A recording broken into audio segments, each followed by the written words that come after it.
ನಮಸ್ಕಾರ 9am big breaking ನ್ಯೂಸ್ಗೆ ಸ್ವಾಗತ. ನಾನು ಪೃಥ್ವಿರಾಜ್ ಹಾರನಹಳ್ಳಿ. ಸ್ಟಾರ್ ದಂಪತಿಗೆ ಇನ್ನೂ ಕೂಡ ಮುಗಿದಿಲ್ಲ ಸಂಕಷ್ಟ. ಮೊಬೈಲ್ ಡೇಟಾ ಮೇಲೆ ನಿಂತಿದೆ ಇವರಿಬ್ಬರ ಭವಿಷ್ಯ. ದಿಗಂತ್ ಮತ್ತು ಐಂದ್ರಿತಾರಿಗೆ ಟೆನ್ಷನ್ ಮೇಲೆ ಟೆನ್ಷನ್ ಸಹಜವಾಗಿ ಇರುವಂತದ್ದು. ಇಲ್ಲಿ ಅವರಿಬ್ಬರ ಮೊಬೈಲ್ಗಳನ್ನ ಸೀಸ್ ಮಾಡಲಾಗಿರುವಂತ ಹಿನ್ನೆಲೆಯಲ್ಲಿ ಆ ಒಂದು ಟೆನ್ಷನ್ ಸಹಜವಾಗಿಯೇ ಇದೆ. ಏಕೆಂದ್ರೆ ಈಗ ಆಲ್ರೆಡಿ ರಾಗಿಣಿ ಮತ್ತೆ ಸಂಜನಾ ಅವರನ್ನ ಯಾವ ರೀತಿಯಾಗಿ ವಿಚಾರಣೆ ಮಾಡ್ತಾ ಇದ್ದಾರೆ ಸಿಸಿಬಿ ಪೊಲೀಸರು ಅಂತ ಇವ್ರಿಗೂ ಕೂಡ ಚೆನ್ನಾಗಿ ಗೊತ್ತಿದೆ. ಸೊ ಹೀಗಾಗಿ ಈ ಒಂದು ಜಾಲದಲ್ಲಿ ನಾವು ಎಲ್ಲಿ ಸಿಕ್ಕಾಕೊಂಡ್ಬಿಡ್ತೀವೋ ಅನ್ನುವ ಭಯ ಇವ್ರಿಗೂ ಕೂಡ ಕಾಡ್ತಾ ಇದೆ. ಮೊಬೈಲ್ಗಳು ಟೆಕ್ನಿಕಲ್ ಸೆಲ್ಗೆ ಈಗ ಆಲ್ರೆಡಿ ರವಾನೆಯನ್ನ ಮಾಡಲಾಗಿದೆ. ರಿಟ್ರೀವ್ಗೆ ಕಳುಹಿಸಿದ್ದಾರೆ ಸಿಸಿಬಿ ಅಧಿಕಾರಿಗಳು. ಕೆಲ ಮೆಸೇಜ್ಗಳು ಡಿಲೀಟ್ ಆಗಿರುವ ಬಗ್ಗೆ ಶಂಕೆಯನ್ನು ಕೂಡ ವ್ಯಕ್ತಪಡಿಸಲಾಗಿದೆ. ಯಾವುದೇ ಮೆಸೇಜ್ಗಳು ಡಿಲೀಟ್ ಆಗಿಲ್ಲ ಅಂದಿದ್ದೇ ಆಗಿರುವಂತಹ ಸಂದರ್ಭದಲ್ಲಿ ನೋ ಪ್ರಾಬ್ಲಮ್. ಅಕಸ್ಮಾತ್ ಕೆಲವೊಂದು ಮೆಸೇಜ್ಗಳನ್ನ ಇವರು ಡಿಲೀಟ್ ಮಾಡಿದ್ರೆ ಅವಾಗ ಸಂಕಷ್ಟ ಎದುರಾಗುತ್ತೆ. ಇದರಲ್ಲಿನ ಮಾಹಿತಿಯನ್ನ ಆಧರಿಸಿ ತನಿಖೆಯನ್ನ ಮಾಡಲಾಗುತ್ತೆ. ಮೊಬೈಲ್ನಲ್ಲಿ ದಾಖಲೆ ಸಿಕ್ಕರೆ ಸಂಕಷ್ಟ ಅಂತೂ ಕಟ್ಟಿಟ್ಟ ಬುತ್ತಿ. ಮತ್ತೆ ವಿಚಾರಣೆಗೆ ಕರೆಯುವಂತ ಸಾಧ್ಯತೆ ಅಂತೂ ಇದೆ. ಈಗ ಆಲ್ರೆಡಿ ಅದ್ರ ಬಗ್ಗೆ ಸಂದೀಪ್ ಪಾಟೀಲ್ ಅವರೇ ಹೇಳಿದ್ದಾರೆ. ದಿಗಂತ್ ಆಂಡಿ ಸಂಪರ್ಕದ ಬಗ್ಗೆ ಮಾಹಿತಿಯನ್ನ ಕಲೆ ಹಾಕಲಾಗ್ತಾ ಇದೆ. ವಿಚಾರಣೆ ವೇಳೆ ಬಾಯ್ಬಿಟ್ಟಿದ್ದಾರೆ ಆರೋಪಿಗಳು. ಈ ಹಿನ್ನೆಲೆಯಲ್ಲಿ ಸ್ಟಾರ್ ದಂಪತಿಯನ್ನ ವಿಚಾರಣೆ ಮಾಡಲಾಯಿತು. ಈಗ ಆಲ್ರೆಡಿ ಯಾರ್ಯಾರು ಬಂಧಿತರಾಗಿದ್ದಾರೆ ಅವರಿಂದ ಮಾಹಿತಿಯನ್ನ ಕಲೆ ಹಾಕಲಾಗಿದೆ. ವಿಚಾರಣೆಯ ಸಂದರ್ಭದಲ್ಲಿ ಆ ಒಂದು ಹೇಳಿಕೆಗಳ ಆಧಾರದ ಮೇಲೆನೆ ಇವರಿಬ್ಬರನ್ನೂ ಕೂಡ ಕರೆಯಲಾಗಿದ್ದಂಥದ್ದು. ವಿಚಾರಣೆಗೆ ಸಿಸಿಬಿ ನೋಟಿಸ್ ಅನ್ನ ಕೊಟ್ಟಿದ್ದಂಥದ್ದು. ಕೆಲ ಫೋಟೋ ವಿಡಿಯೋಗಳ ಆಧಾರದಲ್ಲಿ ತನಿಖೆಯನ್ನ ಕೂಡ ಮಾಡಲಾಗ್ತದೆ. ಫೋಟೋ ವಿಡಿಯೋ ಬಗ್ಗೆ ದಂಪತಿ ಇಂದ ಮಾಹಿತಿಯನ್ನ ಕಲೆ ಹಾಕಿದ್ದಾರೆ. ಕೆಲ ಪಾರ್ಟಿಗಳಿಗೆ ಹೋಗ್ತಾ ಇದ್ವಿ ಅಂತ ಇವರಿಬ್ರು ಕೂಡ ಈಗ ಆಲ್ರೆಡಿ ಹೇಳಿಕೆಯನ್ನ ಕೊಟ್ಟಿದ್ದಾರೆ. ಸಕಾರಾತ್ಮಕವಾಗಿ ಸ್ಪಂದಿಸಿರುವಂತದ್ದು, ಸಹಕರಿಸಿದ್ದಾರೆ ತನಿಖೆಯ ಸಂದರ್ಭದಲ್ಲಿ. ಸೊ ಹೀಗಾಗಿನೇ ಇವರನ್ನ ನಿನ್ನೆ ಬಿಟ್ಟು ಕಳಿಸಿರುವಂತದ್ದು. ಡ್ರಗ್ಸ್ ಬಗ್ಗೆ ನಮಗೇನು ಗೊತ್ತಿಲ್ಲ ಅಂತ ಕೂಡ ಹೇಳಿಕೆಯನ್ನ ನೀಡಿದ್ದಾರೆ. ಈ ಹಿನ್ನೆಲೆಯಲ್ಲೇ ಇಬ್ಬರ ಮೊಬೈಲ್ಗಳನ್ನ ಜಪ್ತಿ ಮಾಡಲಾಗಿದೆ. ಅದರಲ್ಲಿ ಏನಾದ್ರೂ ಇನ್ಫಾರ್ಮೇಶನ್ ಇರಬಹುದಾ ಅಂತ.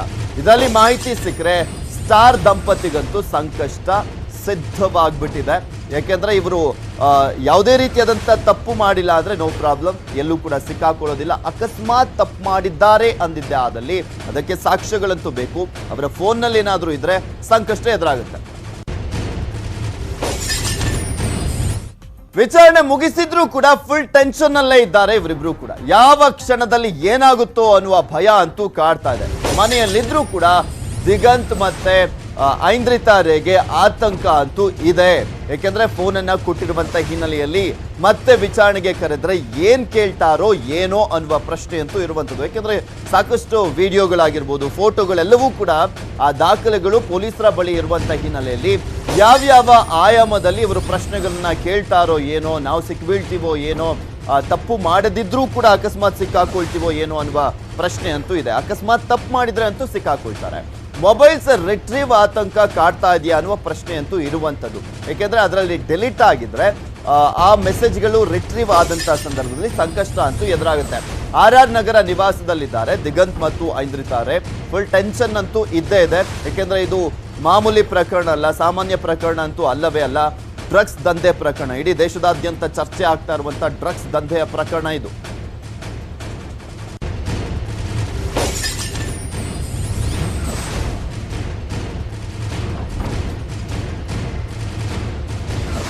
ಇದೆಲ್ಲದ್ರ ಬಗ್ಗೆ ಕಂಪ್ಲೀಟ್ ಡೀಟೇಲ್ಸ್ ಅನ್ನ ನೀಡ್ತಾರೆ ಸಿಸಿಬಿ ಕಚೇರಿಯ ಮುಂಭಾಗದಿಂದ ನಮ್ಮ ಪ್ರತಿನಿಧಿ ಮುನಿರಾಜು ನೇರ ಸಂಪರ್ಕದಲ್ಲಿ ಜಾಯ್ನ್ ಆಗ್ತಾ ಇದ್ದಾರೆ. ಇನ್ನು ದಿಗಂತ್ ಅವರ ನಿವಾಸದ ಮುಂಭಾಗದಿಂದ ನಮ್ಮ ಪ್ರತಿನಿಧಿ ಹರ್ಷವರ್ಧನ್ ನೇರ ಸಂಪರ್ಕದಲ್ಲಿ ಜಾಯ್ನ್ ಆಗ್ತಾ ಇದ್ದಾರೆ. ಇವರಿಬ್ರು ಕೂಡ ಕಂಪ್ಲೀಟ್ ಆದಂತಹ ಮಾಹಿತಿಯನ್ನ ನೀಡ್ತಾರೆ.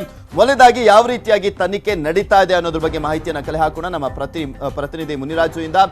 ಎಸ್ ಮುನಿರಾಜು, ಇಲ್ಲಿ ನೋಡ್ತಾ ಇದ್ವಿ ದಿಗಂತ್ ಮತ್ತೆ ಐಂದ್ರಿತಾ ಅವರ ವಿಚಾರಕ್ಕೆ ಸಂಬಂಧಪಟ್ಟಂತೆ ಸಿಸಿಬಿ ನೋಟಿಸ್ ಕೊಟ್ಟಂತಹ ಸಂದರ್ಭದಲ್ಲಿ ಸಂಕಷ್ಟಕ್ಕೆ ಸಿಕ್ಕಾಕೊಂಡಿದ್ದಾರೇನೋ ಅನ್ನುವ ಪ್ರಶ್ನೆ ಇತ್ತು. ಬಟ್ ನಿನ್ನೆ ಬಿಟ್ಟು ಕಳಿಸಿದ್ರು. ಈಗ ಮೇನ್ಲಿ ಇವರಿಗೆ ಸಂಕಷ್ಟ ಅಕಸ್ಮಾತ್ ಸುತ್ತಾಕೊಂಡ್ರೆ, ಸಂಕಷ್ಟ ಎದುರಾದ್ರೆ ಇವರ ಮೊಬೈಲ್ ಫೋನ್ ಇಂದಾನೆ ಅಂತ ಅನ್ಕೊಳ್ಬೋದ ನಾವೀಗ?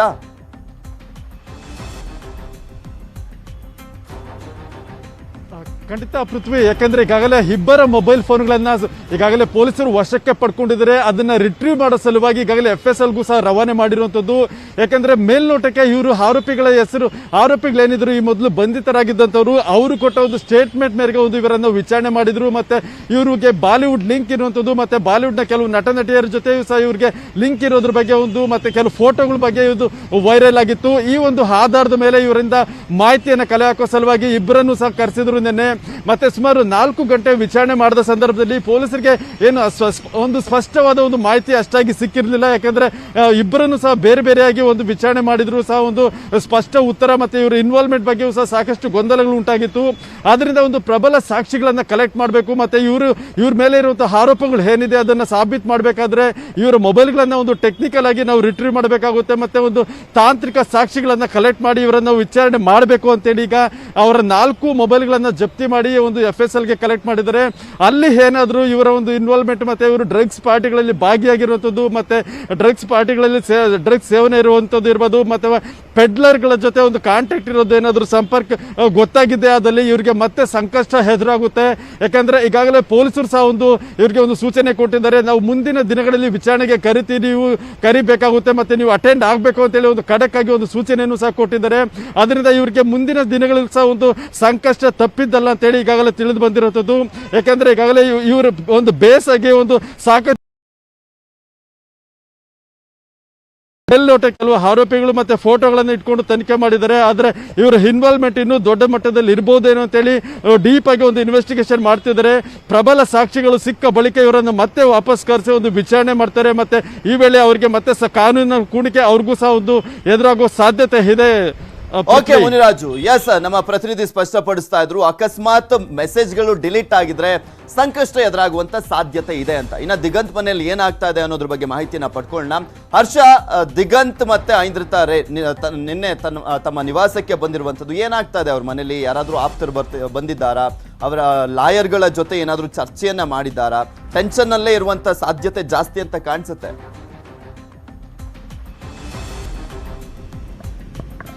ಎಸ್, ಖಂಡಿತವಾಗ್ಲೂ ನಿನ್ನೆ ಮಧ್ಯಾಹ್ನ CCB ವಿಚಾರಣೆ ಮುಗಿಸ್ಕೊಂಡು ಮನೆಗೆ ಬಂದ ಬಳಿಕ ಐಂದ್ರಿತಾ ಮತ್ತು ದಿಗಂತ್ ಇಬ್ಬರೂ ಸಹ ಮನೆ ಸೇರ್ಕೊಂಡವರು ಇದುವರೆಗೂ ಸಹ ಹೊರಗಡೆ ಬಂದಿಲ್ಲ. ನಿನ್ನೆ ಮಾತ್ರ ಅವರ ಅಡ್ವೊಕೇಟ್ ಅನ್ನ ಭೇಟಿ ಮಾಡಿರುವಂಥದ್ದು, ಮುಂದೆ ಏನಾಗ್ಬೋದು ಅಂತ ಚರ್ಚೆ ಮಾಡಿರುವಂಥದ್ದು ಬಿಟ್ರೆ ಇದುವರೆಗೂ ಸಹ ಮನೆಯಿಂದ ಅವ್ರು ಹೊರಗಡೆ ಬಂದಿಲ್ಲ. ಜೊತೆಗೆ ಅವ್ರಿಗೆ ಒಂದು ಸಮಾಧಾನನೂ ಇದೆ, ಖುಷಿನೂ ಇದೆ, ಮತ್ತೊಂದು ಕಡೆ ಗೊಂದಲ ಜೊತೆಗೆ ಆತಂಕ ಕೂಡ ಇದೆ. ಖುಷಿ ಏನಕ್ಕೆ ಅಂತಂದ್ರೆ ಇದೇ ರೀತಿಯಾಗಿ CCB ನೋಟಿಸ್ ಕೊಟ್ಟು ವಿಚಾರಣೆಗೆ ಕರೆದು ರಾಗಿಣಿ ಮತ್ತೆ ಸಂಜನಾ ಇಬ್ಬರನ್ನು ಸಹ ಅರೆಸ್ಟ್ ಮಾಡಿದ್ರು.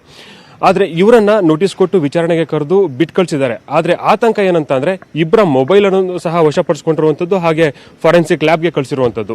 ಆ ಮೊಬೈಲ್ಗಳಿಂದ ಏನೆಲ್ಲ ಈಗ ಮಾಹಿತಿಗಳು ಹೊರಗಡೆ ಬರ್ತವೆ, ಜೊತೆಗೆ ಯಾವೆಲ್ಲ ಈಗ ಪೆಡ್ಲರ್ಗಳು ನೀಡುವಂಥ ಮಾಹಿತಿಗಳಲ್ಲಿ ಏನೇನಿದೆ, ಇವ್ರ ಹೆಸರು ಯಾರ್ಯಾರು ಎತ್ಕೊಂಡಿದ್ದಾರೆ, ಈ ರೀತಿಯಾಗಿ ಮುಂದೆ ಯಾವಾಗ ಬೇಕಾದರೂ CCB ಅವರು ವಿಚಾರಣೆಗೆ ಕರಿಬಹುದು. ಹಾಗಾದ್ರೆ ಮುಂದೆ ಏನಾಗ್ಬೋದು ಅನ್ನೋ ಆತಂಕ ಕೂಡ ಇದೆ. ಮತ್ತೊಂದು ಕಡೆ ಏನಂತಂದ್ರೆ ನಾಳೆಯಿಂದ ದಿಗಂತ್ ಅವರು ತಮ್ಮ ಮ್ಯಾರಿಗೋಲ್ಡ್ ಸಿನಿಮಾ ಶೂಟಿಂಗ್ ನಲ್ಲಿ ಬ್ಯುಸಿ ಆಗಲಿದ್ದಾರೆ. ಅದರ ನಡುವೆ ಇನ್ನೇ ಕೆಲವೇ ದಿನಗಳಲ್ಲಿ ಗಾಳಿಪಟ 2 ಸಿನಿಮಾ ಸಹ ಶೂಟಿಂಗ್ ಶುರು ಆಗ್ತಾ ಇದೆ. ಹೀಗಾಗಿ ಅದಕ್ಕೂ ಕೂಡ ಸಿದ್ಧತೆ ಮಾಡ್ಕೊಳ್ತಾ ಇದ್ದಾರೆ. ಎಲ್ಲೋ ಒಂದ್ ಕಡೆ ಒಂದು ಗೊಂದಲಮಯವಾದಂತಹ ಒಂದು ಪರಿಸ್ಥಿತಿನಲ್ಲಿ ಇದ್ದಾರೆ ದಿಗಂತ್ ಮತ್ತೆ ಐಂದ್ರಿತಾ ಅಂತಾನೆ ಹೇಳ್ಬೋದು. Prithvi, okay, thank you Harshavardhan ನಿಮ್ಮೆಲ್ಲ ಡೀಟೇಲ್ಸ್ಗಾಗಿ. ಇನ್ನು ಡ್ರಗ್ಸ್ ಮಾಫಿಯಾಗೆ ಆಫ್ರಿಕನ್ ಕಿಂಗ್ ಪಿನ್ಸ್ಗಳು, ಆಫ್ರಿಕನ್ ಪ್ರಜೆಗಳಿಂದ ಡ್ರಗ್ಸ್ ಅನ್ನ ಪೂರೈಕೆ ಮಾಡಲಾಗ್ತಾ ಇದೆ. ಸೆಲೆಬ್ರಿಟಿಗಳಿಗೆ ಇವರಿಂದಲೇ ಡ್ರಗ್ಸ್ ಅನ್ನ ಪೂರೈಕೆ ಮಾಡಲಾಗ್ತಾ ಇರುವಂತದ್ದು. ಇಲ್ಲಿ ಪ್ರಮುಖವಾಗಿ ವಿದೇಶಿ ಪ್ರಜೆಗಳ ನಂಟೆ ಹೆಚ್ಚಾಗಿರುವಂತದ್ದು. ಸ್ಪೆಷಲಿ ಆಫ್ರಿಕನ್ ಪ್ರಜೆಗಳಿಂದ ಡ್ರಗ್ಸ್ ಅನ್ನ ಪೂರೈಕೆ ಮಾಡಲಾಗ್ತಾ ಇದೆ. 15 ದಿನಗಳ ಹಿಂದೆ ಲೂಮ್ ಪೆಪ್ಪರ್ ಎಂಬಾತನನ್ನ ಬಂಧಿಸಿದ್ರು ಪೊಲೀಸರು. ನಿಮಗೂ ಕೂಡ ಗೊತ್ತಿದೆ, ಈ 12 ಜನರ ಒಂದು FIR ಏನ್ ದಾಖಲಾಗಿತ್ತು ಅದರಲ್ಲಿ ಲೂಮ್ ಪೆಪ್ಪರ್ ಕೂಡ ಒಬ್ಬ. ಹಲವರ ಹೆಸರು ಬಾಯ್ಬಿಟ್ಟಿದ್ದಾರೆ ಈ ಆರೋಪಿಗಳು. ಈ ಮಾಹಿತಿ ಮೇರೆಗೆನೆ ನಿನ್ನೆ ಬೆನಾಲ್ಡ್ ಉಡೇನ್ ಅನ್ನ ಬಂಧಿಸಿದ್ರು ಪೊಲೀಸರು. ಇದ್ರ ಬಗ್ಗೆ ಸಂದೀಪ್ ಪಾಟೀಲ್ ಅವರು ಸ್ಪಷ್ಟಪಡಿಸಿದ್ದಾರೆ. ಮತ್ತೊಬ್ಬ ಪ್ರಮುಖ ಡ್ರಗ್ ಪೆಡ್ಲರ್ ಅನ್ನ ನಾವು ಬಂಧಿಸಿದೀವಿ ಅಂತ ಹೇಳಿದ್ರು. ವಿಚಾರಣೆ ವೇಳೆ ಡ್ರಗ್ ಸಪ್ಲೈ ಬಗ್ಗೆ ಉಡೇನ್ ಮಾಹಿತಿಯನ್ನ ನೀಡಿದ್ದಾನೆ. ಆದಿತ್ಯ ಆಳ್ವಾಗೆ ಆಪ್ತನಾಗಿದ್ದ ಈ ಬೆನಾಲ್ಡ್ ಉಡೇನ್ ಎಂಬಾತ, ಹಾಗೆ ರವಿಶಂಕರ್ ವೀರೇನ್ ಖನ್ನಾಗೂ ಕೂಡ ಈತ ಆಪ್ತನಾಗಿದ್ದಾನಂತೆ. ಪಾರ್ಟಿಗಳಿಗೆ ಡ್ರಗ್ಸ್ ಸಪ್ಲೈ ಮಾಡ್ತಾ ಇದ್ದಂತ ಉಡೇನ್ ಈ ಮಾಹಿತಿ ಮೇಲೆ ಆದಿತ್ಯ ರೆಸಾರ್ಟ್ ಮೇಲೆ ದಾಳಿಯನ್ನ ಮಾಡಲಾಗಿದ್ದಂಥದ್ದು. ಈತ ಯಾವ್ಯಾವೆಲ್ಲ ಮಾಹಿತಿಗಳನ್ನು ಹೊರ ಹಾಕ್ತಾ ಇದ್ದಾನೋ ಅದರ ಮೇಲಿನ ಈಗ ಇನ್ವೆಸ್ಟಿಗೇಷನ್ ಕೂಡ ಸಾಗ್ತಾ ಇರುವಂತದನ್ನ ಗಮನಿಸ್ತಾ ಇದ್ದೀವಿ. ಉಡೇನ್ಗೆ ಮತ್ತೊಬ್ಬ ಆಫ್ರಿಕನ್ ಪ್ರಜೆ ಬಾಸ್ ಇದ್ದಾನೆ ಅಂತ ಕೂಡ ಹೇಳಲಾಗ್ತಾ ಇದೆ. ಈತನ ಬಂಧನದ ಬೆನ್ನಲ್ಲೇ ಈ ಡ್ರಗ್ ಬಾಸ್ ಪರಾರಿಯಾಗಿರುವಂತದ್ದು, ಎಸ್ಕೇಪ್ ಆಗಿದ್ದಾನೆ. ಈತನ ಹೆಸರನ್ನ ಗೌಪ್ಯವಾಗಿರಿಸಿದ್ದಾರೆ ಸಿಸಿಬಿ ಪೊಲೀಸರು. ಸದ್ಯ ಆತನಿಗಾಗಿ ಸಿಸಿಬಿ ಟೀಮ್ನಿಂದ ತಲಾಶನ್ನ ಮಾಡಲಾಗ್ತಾ ಇದೆ. ಆತ ಎಲ್ಲಿದ್ದಾನೆ, ಏನು ಎತ್ತ, ಆತನನ್ನ ಬಂಧಿಸಿದಂತ ಸಂದರ್ಭದಲ್ಲಿ ಮತ್ತಷ್ಟು ಸ್ಫೋಟಕ ಮಾಹಿತಿಗಳು ಹೊರಬರುವಂತ ಸಾಧ್ಯತೆ ಇರುವಂತ ಹಿನ್ನೆಲೆಯಲ್ಲಿ ಆತನನ್ನ ಬಂಧಿಸುವಂತ ನಿಟ್ಟಿನಲ್ಲಿ ಸಿಸಿಬಿ ಅಧಿಕಾರಿಗಳು ಜಾಲವನ್ನ ಬೀಸಿದ್ದಾರೆ. ಕಾದ್ ನೋಡ್ಬೇಕು ಆತ ಯಾರು, ಯಾವ ರೀತಿಯಾಗಿ ಈ ಒಂದು ದಂಧೆಯಲ್ಲಿ ತೊಡಗಿಕೊಂಡಿದ್ದ, ಈತನಿಂದ ಇನ್ಯಾರ್ಯಾರಿಗೆ ಸಪ್ಲೈ ಆಗ್ತಾ ಇತ್ತು ಡ್ರಗ್ಸ್ ಅನ್ನೋದು ಗೊತ್ತಾಗಬೇಕಾಗಿದೆ.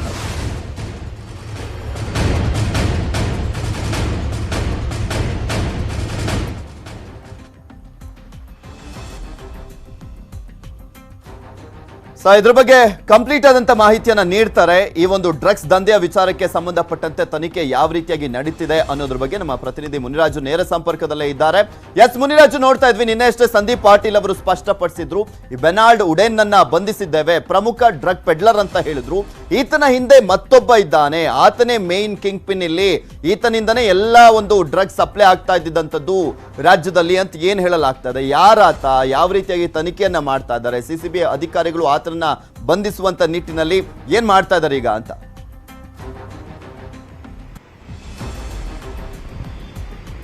ಪೃಥ್ವಿ, ನಿನ್ನೆ ಏನು ಡೊನಾಲ್ಡ್ ಉಡೇನ್ ಎಂಬಾತನನ್ನ ಒಂದು ಪೊಲೀಸರು ಬಂಧಿಸಿದ್ರು. ಈತ ಒಂದು ಬೆಂಗಳೂರಿನಲ್ಲಿ ಒಂದು ಡ್ರಗ್ಸ್ ಸಪ್ಲೈ ಮಾಡೋದ್ರಲ್ಲಿ ಕಿಂಗ್ ಪಿನ್ ಅಂತಾನೆ ಹೇಳಲಾಗ್ತಿತ್ತು. ಆದ್ರೆ ಈತನಿಗೂ ಸಹ ಒಬ್ಬ ಬಾಸ್ ಇದ್ದಾನೆ ಅಂತೇಳಿ ಈಗ ಸಿಸಿಬಿ ತನಿಖೆಯಿಂದ ಗೊತ್ತಾಗಿರುವಂಥದ್ದು. ಆತನೇ ಒಂದು ವಿದೇಶಗಳಿಂದ ಡ್ರಗ್ಸ್ ಅನ್ನ ಮತ್ತೆ ಮಾದಕ ವಸ್ತುಗಳನ್ನ ಬೆಂಗಳೂರಿಗೆ ಸಪ್ಲೈ ಮಾಡಿ ಅದನ್ನ ದೊಡ್ಡ ದೊಡ್ಡ ಪಾರ್ಟಿಗಳಿಗೆ ಒಂದು ಸಪ್ಲೈ ಮಾಡ್ತಾ ಇದ್ದ ಅಂತೇಳಿ ಈಗ ತನಿಖೆಯಿಂದ ಗೊತ್ತಾಗಿರುವಂಥದ್ದು. ಉಡೇನ್ ಮತ್ತೆ ಏನು ಲೂಮ್ ಫೆಫರ್ ಏನಿದ್ದಾರೆ, ಇಬ್ರು ಸಹ ಆತನ ಕೈ ಕೆಳಗಡೆ ಕೆಲಸ ಮಾಡ್ತಾ ಇದ್ರು. ಇವರು ಸಹ ನಗರದಲ್ಲಿ ಒಂದು ದೊಡ್ಡ ದೊಡ್ಡ ಒಂದು ಪಾರ್ಟಿಗಳಿರ್ಬೋದು ಮತ್ತೆ ಈವೆಂಟ್ಗಳಿಗೆ ಬೇಕಾದಂತ ಒಂದು ಡ್ರಗ್ಸ್ ಅನ್ನ ಸಪ್ಲೈ ಮಾಡೋದ್ರಲ್ಲಿ ನಿಸ್ಸೀಮರಾಗಿದ್ರು. ಅವ್ರ ಜೊತೆ ಏನು ಆದಿತ್ಯ ಹಾಳ್ವ ಇರ್ಬೋದು ಮತ್ತೆ ವೀರೇಶ್ ಖನ್ನಾ ಹಾಗೂ ರವಿಶಂಕರ್ ಅವರಿಗೆ ನೇರ ಸಂಪರ್ಕ ಇತ್ತು. ಅವ್ರ ಜೊತೆ ನಂಟು ಇಟ್ಕೊಂಡು ಇವರು ಅಟೆಂಡ್ ಮಾಡುವಂತ ಪಾರ್ಟಿಗಳಿಗೆ ಇವ್ರು ಮೂವರು ಸಹ ಒಂದು ಡ್ರಗ್ಸ್ ಅನ್ನ ಸಪ್ಲೈ ಮಾಡೋದು ತನಿಖೆಯಿಂದ ಗೊತ್ತಾಗಿರುವಂಥದ್ದು. ಅದರಿಂದ ಆ ಮೂರನೇ ವ್ಯಕ್ತಿ ಮತ್ತೆ ಆ ಕಿಂಗ್ ಪಿನ್ ಆತನಿಗೋಸ್ಕರ ಈಗ ಪೊಲೀಸರು ಮತ್ತೆ ಶೋಧವನ್ನು ಮಾಡಿರುವಂಥದ್ದು. ಆತನನ್ನ ಒಂದು ವೇಳೆ ಬಲೆಗೆ ಬೀಳಿಸಿದ್ದೆ ಆದ್ರೆ ಈ ಒಂದು ಸ್ಯಾಂಡಲ್ವುಡ್ಗೆ ಡ್ರಗ್ಸ್ ಸಪ್ಲೈ ಹೇಗೆ ಬರುತ್ತೆ ಮತ್ತೆ ಯಾರ್ಯಾರಿಗೆ ಸಪ್ಲೈ ಆಗ್ತಿತ್ತು ಮತ್ತೆ ಎಷ್ಟು ಜನರ ಲಿಂಕ್ ಇದರಲ್ಲಿದೆ ಅನ್ನೋದು ಸಂಪೂರ್ಣವಾಗಿ ಗೊತ್ತಾಗುತ್ತೆ ಅಂತೇಳಿ ಈಗ ತನಿಖೆಯನ್ನು ಮಾಡ್ತಿದ್ದಾರೆ. ಆದ್ರೆ ಈಗಾಗಲೇ ಆತ ತಲೆಮರೆಸ್ಕೊಂಡಿರೋದ್ರಿಂದ ಆತನ ಹೆಸರನ್ನು ಸಹ ನಿಗೂಢವಾಗಿ ಇಟ್ಟಿದ್ದಾರೆ. ಯಾಕಂದ್ರೆ ಒಂದು ವೇಳೆ ಆತನ ಹೆಸರು ಬಹಿರಂಗವಾದ್ರೆ ಮತ್ತೆ ಆತ ತಪ್ಪಿಸ್ಕೊಳ್ಬಹುದು ಅಥವಾ ಆತನಿಗೆ ಬೇರೆ ಯಾರಾದ್ರೂ ಸಪೋರ್ಟಿವ್ ಆಗಿ ನಿಲ್ಬಹುದು ಅನ್ನೋ ಒಂದು ಕಾರಣದಿಂದ ಆತನಿಗೂ ಸಹ ಒಂದು ಸಿಸಿಬಿ ತಂಡ ಒಂದು ಶೋಧವನ್ನು ಸಹ ಮಾಡ್ತಾ ಇದ್ದಾರೆ. ಪೃಥ್ವಿ, ಓಕೆ, ಥ್ಯಾಂಕ್ ಯು ಮುನಿರಾಜು ನಿಮ್ಮೆಲ್ಲ ಡೀಟೇಲ್ಸ್ಗಾಗಿ. ಮತ್ತಷ್ಟು ಅಪ್ಡೇಟ್ಸ್ ಗಳನ್ನ ನಿಮ್ಮ ಮುಂದೆ ಇಡ್ತಾ ಹೋಗ್ತೀನಿ, ಆದ್ರೆ ಅದಕ್ಕೂ ಮುಂಚೆ ಒಂದು ಸ್ಮಾಲ್ ಬ್ರೇಕ್.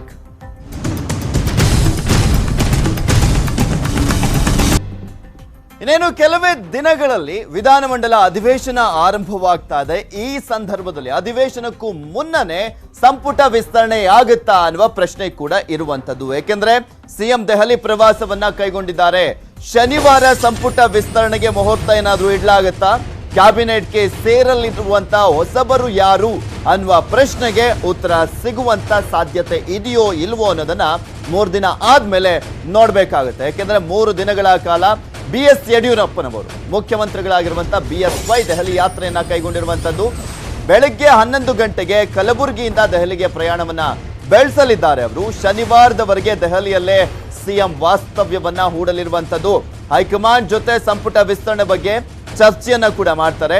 ಕೇಂದ್ರ ಸಚಿವರ ಭೇಟಿಗೂ ಕೂಡ ಸಮಯ ನಿಗದಿಯಾಗಿದೆ. ಪ್ರಧಾನಿ ಭೇಟಿಗೂ ಕೂಡ ಅವಕಾಶವನ್ನ ಕೇಳಿದ್ದಾರೆ ಮುಖ್ಯಮಂತ್ರಿಗಳು.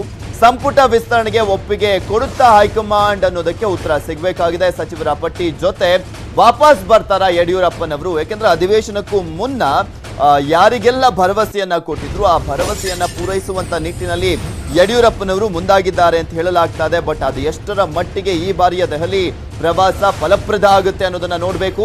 ಸಿಎಂ ಪ್ರವಾಸದ ಮೇಲೆ ಸಚಿವಾಕಾಂಕ್ಷಿಗಳ ಚಿತ್ತ ಇರುವಂತದ್ದು. ಸಾಕಷ್ಟು ಜನರ ದೊಡ್ಡ ಲಿಸ್ಟೇ ಇದೆ.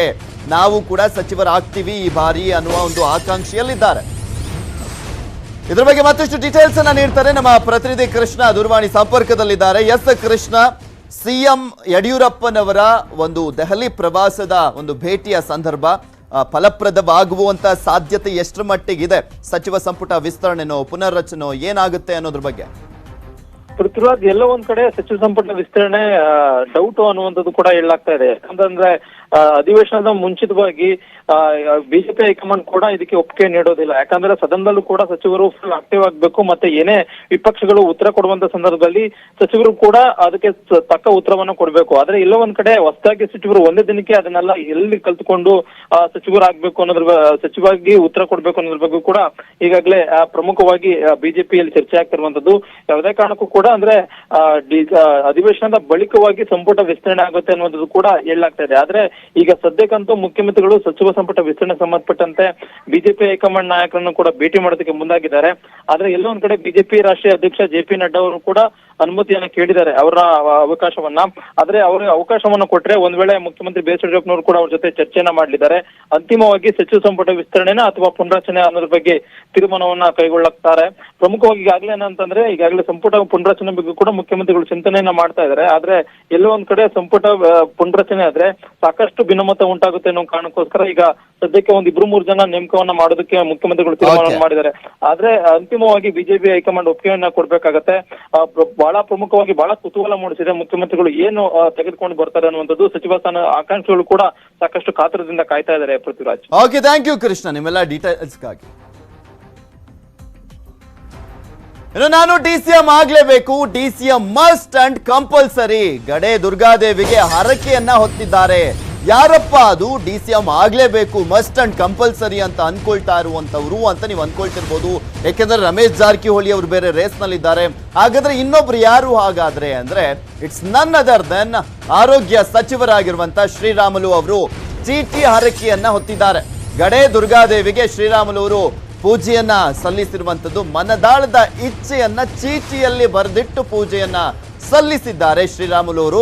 ರಮೇಶ್ ಜಾರಕಿಹೊಳಿ ಅವರು ಯಾವ ರೀತಿಯಾಗಿ ಆಕಾಂಕ್ಷಿಯಾಗಿದ್ದಾರೋ ಉಪಮುಖ್ಯಮಂತ್ರಿ ಸ್ಥಾನಕ್ಕೆ, ಅದೇ ರೀತಿಯಾಗಿ ಶ್ರೀರಾಮುಲು ಅವರು ಕೂಡ ಆಕಾಂಕ್ಷಿ. ಯಾಕೆಂದ್ರೆ ಹೈಕಮಾಂಡ್ 2018ರ ವಿಧಾನಸಭೆ ಎಲೆಕ್ಷನ್ ಟೈಮ್ ಅಲ್ಲಿ ಭರವಸೆಯನ್ನ ಕೊಟ್ಟಿತ್ತು ಅನ್ನುವಂತ ಆಧಾರದ ಮೇಲೆ ಶ್ರೀರಾಮುಲು ಅವರು ಈ ಒಂದು ರೇಸ್ ನಲ್ಲಿದ್ದಾರೆ. ಯಾದಗಿರಿ ಜಿಲ್ಲೆ ಗೋನಾಲದಲ್ಲಿರುವಂತಹ ದೇವಸ್ಥಾನಕ್ಕೆ ಅವರು ಚೀಟಿಯ ಹರಕೆಯನ್ನ ಸಲ್ಲಿಸಿದ್ದಾರೆ. ಈ ಹಿಂದೆ ದೇವಿ ದರ್ಶನವನ್ನ ಪಡೆದಿದ್ರು ಡಿ.ಕೆ. ಶಿವಕುಮಾರ್. ಕೆಪಿಸಿಸಿ ಪಟ್ಟ ಸಿಗ್ಲಿ ಅಂತ ಪೂಜೆಯನ್ನ ಸಲ್ಲಿಸಿದ್ರು ಡಿ.ಕೆ. ಶಿವಕುಮಾರ್ ಅವರು, ನಿಮಗೂ ಕೂಡ ಗೊತ್ತಿದೆ. ಅದೇ ಒಂದು ದೇವಸ್ಥಾನಕ್ಕೆ ಈಗ ಶ್ರೀರಾಮುಲು ಅವರು, ಆರೋಗ್ಯ ಸಚಿವ ಶ್ರೀರಾಮುಲು ಅವರು ಕೂಡ ಭೇಟಿಯನ್ನ ನೀಡಿ ಚೀಟಿಯ ಹರಕೆಯನ್ನ ಸಲ್ಲಿಸಿದ್ದಾರೆ. ಆ ದೃಶ್ಯಾವಳಿಯನ್ನ ನಿಮ್ಗೆ ತೋರಿಸ್ತಾ ಇದೀವಿ. ಅದು ಉಪಮುಖ್ಯಮಂತ್ರಿ ಸ್ಥಾನ ಬೇಕೇ ಬೇಕು, ಮಸ್ಟ್ ಅಂಡ್ ಕಂಪಲ್ಸರಿ ಈ ರೀತಿಯಾಗಿದೆ ಚೀಟಿಯಲ್ಲಿ.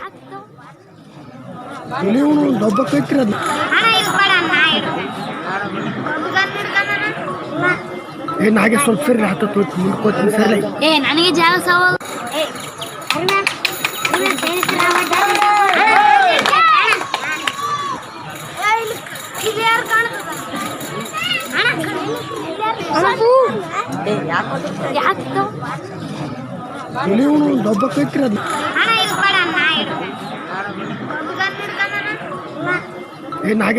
ಈ ಕುರಿತಂತೆ ಮಾತಾಡ್ಲಿಕ್ಕೆ ಆ ದೇವಾಲಯದ ಅರ್ಚಕರಾಗಿರುವಂತ ಮರಿಸ್ವಾಮಿ ಅವರು ನಮ್ಮ ಜೊತೆ ದೂರವಾಣಿ ಸಂಪರ್ಕದಲ್ಲಿದ್ದಾರೆ. ನಮಸ್ಕಾರ ಮರಿಸ್ವಾಮಿ ಅವರೇ.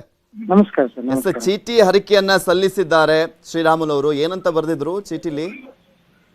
ಇಲ್ಲಿ ಏನಿಲ್ಲ ಸರ್, ಅವರು ಅವ್ರಿಗೆಲ್ಲ ಕೊರೋನಾ ಪಾಸಿಟಿವ್ ಆಗಿತ್ತಲ್ಲ, ಬಂದು ನಮಗ ದರ್ಶನ ಮಾಡ್ತೀನಿ, ಯಾರೆಲ್ಲ ಆರಾಮಾಗ್ಲಿ, ಮತ್ತೆ ನಮ್ಮೆಲ್ಲ ಆರೋಗ್ಯ ಏನ್ರಿ, ಮತ್ತೆ ಎಲ್ಲ ರಾಜಕೀಯದಲ್ಲಿ ಒಳ್ಳೆ ಬೆಳವಣಿಗೆ ಆಗ್ಲಿ, ರಾಜಕೀಯದಲ್ಲಿ ಬೆಳವಣಿಗೆ ಆಗ್ಲಿ, ಅದ್ರ ಜೊತೆಗೆ ಡೆಪ್ಯೂಟಿ ಚೀಫ್ ಮಿನಿಸ್ಟರ್ ಆಗ್ಲಿ ಕರ್ನಾಟಕಕ್ಕೆ, ಮಸ್ಟ್ ಅಂಡ್ ಕಂಪಲ್ಸರಿ. ಅದ್ ನೋಡ್ತಾ ಇದ್ವಿ ಚೀಟಿಲಿ, ಆತರ ಅಕ್ಸೆಪ್ಟ್ ಮಾಡಿಲ್ಲ. ಇಲ್ಲ ನೋಡ್ತಾ ಇದ್ವಿ, ಬರ್ದಿರೋದನ್ನ ನೋಡ್ತಾ ಇದ್ವಿ. ಶ್ರೀರಾಮುಲು ಅವರು ಇನ್ನೊಂದು ಅಂದ್ರೆ ಅವ್ರಿಗೆಲ್ಲ ಚೆನ್ನಾಗಿ MP-MLA ಚೆನ್ನಾಗಾಗ್ಲಿ, ಚೆನ್ನಾಗಿರ್ಲಿ, ರಾಜಕೀಯದ ವಲಯದಲ್ಲಿ ಯಾವುದೇ ಒಂದು ಕೊರತೆ ಬರಬಾರ್ದಂತ ದೇವಿಯಲ್ಲಿ ಪ್ರಾರ್ಥನೆ ಮಾಡಿದ್ದಾರೆ. ಅದ್ರ ಜೊತೆಗೆ ಈ ಚೀಟಿನೂ ಸಲ್ಲಿಸಿದ್ದಾರೆ. ಆ ಚೀಟಿದಾಗ ಡೆಪ್ಟಿ ಸಿಎಂ ಅಂತ ಏನಿಲ್ಲ, ಅಮ್ಮ ಇದೆ ಸರ್, ನೋಡ್ತಾ ಇದೀವಿ. ಅಮ್ಮ ಹೇಳಿದ್ರು ನೀವು ಡೆಪ್ಟಿ ಸಿಎಂ ಆಗ್ತೀರಾ ಅಂತ ಅಮ್ಮ ಹೇಳಿದ್ರಿ. ಈಗ್ಲೇ ಅಂತ ಆತರ ಏನಾದ್ರು ಇದೆಯಾ ಅಂದ್ರೆ? ಕೆಲವೊಂದ್ಸಲಿ ದೇವ್ರುಗಳು ಬರೆಯುವಂತ ಸಂದರ್ಭದಲ್ಲಿ ಈ ಟೈಮಲ್ಲಿ ಆಗ್ತೀರಾ, ಆ ಟೈಮಲ್ಲಿ ಆಗ್ತೀರಾ ಅಂತೆಲ್ಲ ಬರೀ ಆ ಟೈಪ್ ಟೈಮ್ ಇಲ್ಲ. ಅಮ್ಮ ಹೇಳಿದವ್ರು ಸರ್ ಅಷ್ಟೇ. ಅವ್ರಿಗೆ ಬರ್ಬೇಕಂತ ನಾವ್ ಹೇಳಿದ್ವಿ ಬಳ್ಳಾರಿಗೆ ಹೋದಾಗ. ಅವ್ರು ಬಂದಾರ, ಅಮ್ಮನ ದರ್ಶನ ಪಡ್ಕೊಂಡ್ರೆ ನಿಮ್ಗೆ ಒಳ್ಳೇದಾಗುತ್ತದೆ ಅಂತ ಹೇಳಿದ್ವಿ, ಬಂದಿರ ಸರ್ ಅಷ್ಟೇ. ಓಕೆ, ಥ್ಯಾಂಕ್ ಯು ಮರಿಸ್ವಾಮಿ ಅವರು ನ್ಯೂಸ್ 18 ಜೊತೆ ಮಾತನಾಡಿದಾಗ. ಮತ್ತಷ್ಟು ಅಪ್ಡೇಟ್ಸ್ ನಿಮ್ಮ ಮುಂದೆ ಇಡ್ತೀನಿ, ಆದ್ರೆ ಅದಕ್ಕೂ ಮುಂಚೆ ಒಂದು ಸ್ಮಾಲ್ ಬ್ರೇಕ್. ಇದ್ದಂತ ಯುವಕ ಚಿರತೆಯನ್ನ ನೋಡಿ ಚೀರಾಡಿ ಓಡೋಗಿದ್ದಾನೆ. ಆ ಯುವಕ ಮದ್ದೂರು ತಾಲೂಕಲ್ಲಿ ನಡೆದಿರುವಂತ ಒಂದು ಘಟನೆ ಇದು. ಆರೇತಿಪ್ಪೂರಲ್ಲಿ ನಡೆದಿರುವಂತಹ ಘಟನೆ. ಚಿರತೆ ಬಂದಿದ್ದಂತ ದೃಶ್ಯ ಸಿಸಿಟಿವಿಯಲ್ಲಿ ಸೆರೆಯಾಗಿದೆ. ವ್ಯಕ್ತಿ ಓಡಿದ್ರಿಂದ ಗಾಬರಿಗೊಂಡು ಚಿರತೆ ಕೂಟ ಓಡಿದೆಯಂತೆ. ಇನ್ಯಾವ ರೀತಿಯ ಕಿರ್ಚ್ಕೊಂಡು ಓಡಿದಾನೆ ಏನೋ ಗೊತ್ತಿಲ್ಲ. ಚಿರತೆನೇ ಎದುರಿಸಿ ಅದು ಮತ್ತೆ ವಾಪಸ್ ಓಡೋಗೋ ರೀತಿಯಲ್ಲಿ ಮಾಡಿದಾನೆ ಅಂದ್ರೆ ಇನ್ ಹೆಂಗ್ ಕಿರ್ಚಿದಾನೆ ಏನೋ ಗೊತ್ತಿಲ್ಲ. ಆ ಯುವಕ ಆ ಚಿರತೆನೇ ವಾಪಸ್ ಓಡೋಗಿದೆಯಂತೆ ಈತ ಕಿರ್ಚ್ತಿದ್ದ ಹಾಗೆ. ಇನ್ನು ಆ ಚಿರತೆ ಬಂದಿದ್ದಂತ ದೃಶ್ಯ ಸಿಸಿಟಿವಿಯಲ್ಲಿ ಸೆರೆಯಾಗಿದೆ.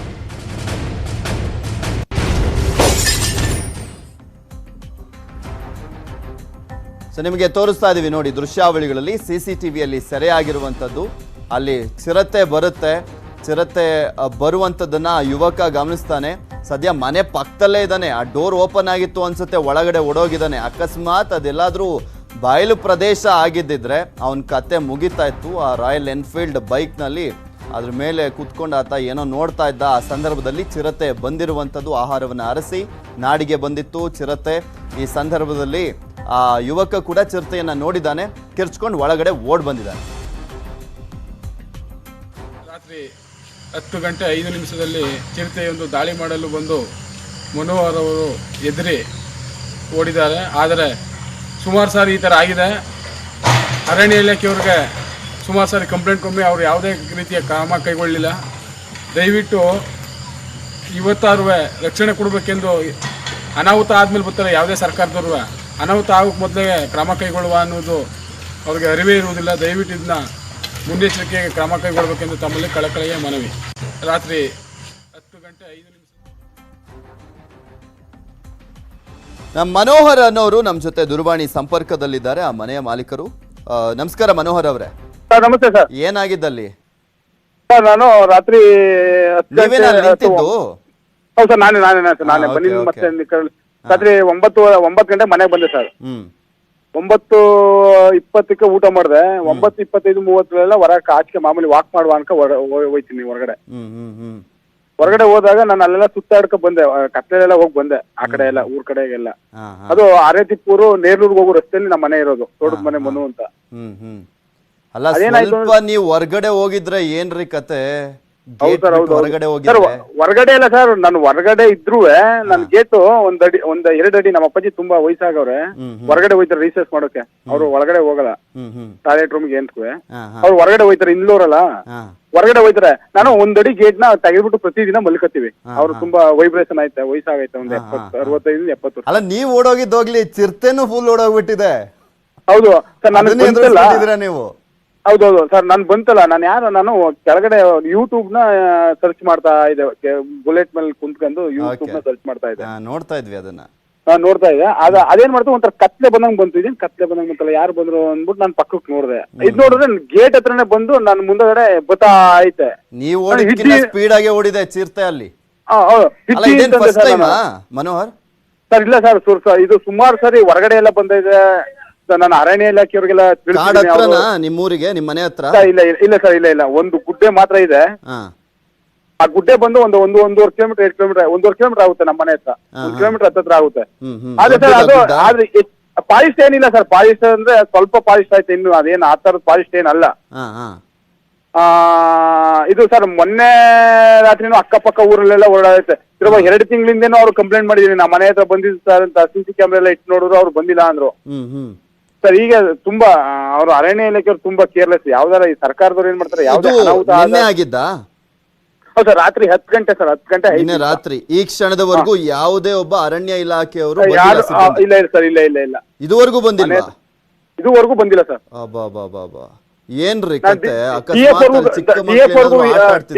ವಿಷಯ ತಿಳಿಸಿದೀನಿ ನಾನು ಸರ್. ಹಿಂದೇನೂ ಆಗಿದೆ ಇದೇ ರೀತಿ. ನಮ್ಮ ಶಾಸಕರಿಗೆ ಕಂಪ್ಲೇಂಟ್ ಮಾಡಿದ್ರ? ಮದ್ದೂರು ಶಾಸಕರು DC ತಮ್ಮಣ್ಣ ಅವರಲ್ವಾ, ಮಾಜಿ ಮಿನಿಸ್ಟ್ರು? ಹೌದು ಸರ್, ಹೌದು ಸರ್. ವಿಚಾರ ಗೊತ್ತಿಲ್ಲ ಸರ್, ಅವ್ರಿಗೆ ಮಾತಾಡ್ತೀವಿ ಸರ್. ಇನ್ನು ಮಾತಾಡಿಲ್ಲ, ಹೇಳಿ. ಅವರಾದ್ರೂ ಅಟ್ಲೀಸ್ಟ್ ಅರಣ್ಯ ಇಲಾಖೆಯವ್ರಿಗೆ ಎಚ್ಚರಿಸ್ಲಿ. ಹೌದು ಸರ್, ಈಗ ಮಾತಾಡ್ತೀನಿ ಸರ್. ಈಗ ಅವ್ರ ಹತ್ರನೇ ಮಾತಾಡ್ತೀನಿ. ಓಕೆ, ಸೇಫ್ ಆಗಿರಿ, ಹುಷಾರಾಗಿರಿ. Thank you so much Manohar ಅವರೇ, ನ್ಯೂಸ್ 18 ಜೊತೆ ಮಾತನಾಡಿದಕ್ಕೆ.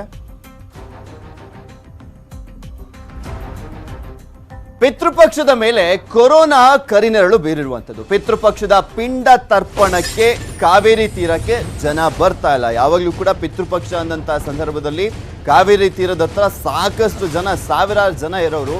ಬಟ್ ಈ ಬಾರಿ ಕೊರೋನಾ ಕಾರಣದಿಂದ ಜನನೇ ಇಲ್ವಂತೆ. ಕೊರೋನಾ ಕಾರಣದಿಂದಾಗಿ ಬರ್ತಾ ಇಲ್ಲ. ಜನ ಎದುರುಕೊಂಡಿರೋದು ಎಷ್ಟರ ಮಟ್ಟಿಗೆ ಎದುರುಕೊಂಡಿದ್ದಾರೆ ಅನ್ನೋದಕ್ಕೆ ಇದು ಬೆಸ್ಟ್ ಸಾಕ್ಷ್ಯ. ಸುಮ್ಮನೆ ಯಾಕೆ, ತುಂಬ ಕ್ರೌಡ್ ಇರ್ತಾರೆ, ಅಲ್ಲೋಗಿ ಮತ್ತೊಂದು ಇನ್ನೊಂದು ಏನೋ ಆಗೋದು ಬೇಡ, ಕೊರೋನಾ ಬಂದರೆ ಕಷ್ಟ ಅನ್ನುವ ಕಾರಣಕ್ಕೋಸ್ಕರ ಮುಂಜಾಗ್ರತೆಯಿಂದ ಜನರು ಕೂಡ ಹೋಗ್ತಾ ಇಲ್ಲ, ಗುಂಪು ಸೇರುವಂಥ ಜಾಗಗಳಿಗೆ ಹೋಗ್ತಾ ಇಲ್ಲ, ಎಚ್ಚೆತ್ಕೊಂಡಿದ್ದಾರೆ.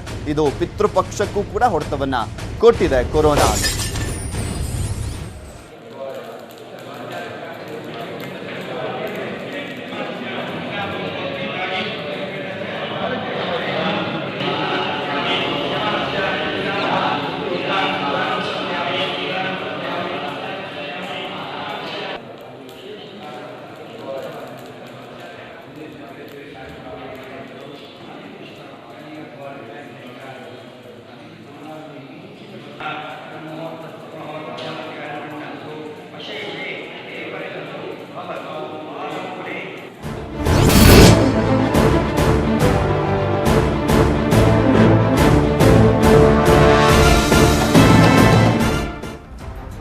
ಆರು ಜಿಲ್ಲೆ, ನೂರಾರು ಕನಸು, ಅಭಿವೃದ್ಧಿಗೆ ನೂರಾರು ಕೋಟಿ. ಹೇಗಿದೆ ಕಲ್ಯಾಣ ಕರ್ನಾಟಕ? ಕಲ್ಯಾಣ ಕರ್ನಾಟಕ ಉತ್ಸವ ಇವತ್ತು ನಡೀತಾ ಇದೆ.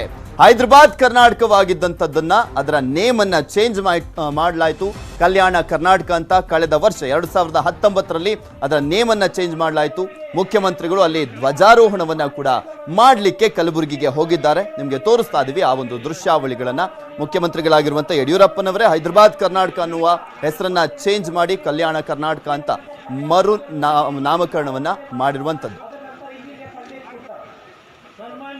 ಮುಖ್ಯಮಂತ್ರಿಗಳ ಜೊತೆಗೆ ನಮ್ಮ ಜಿಲ್ಲಾ ಉಸ್ತುವಾರಿ ಸಚಿವರಾದ ಗೋವಿಂದ ಕಾರಜೋಳ ಸಾಹೇಬರು ಆಗಮಿಸಿದ್ದಾರೆ.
ಕ್ಯಾಮ್ರಾ ಹಿಡಿದು ಬಿತ್ತು.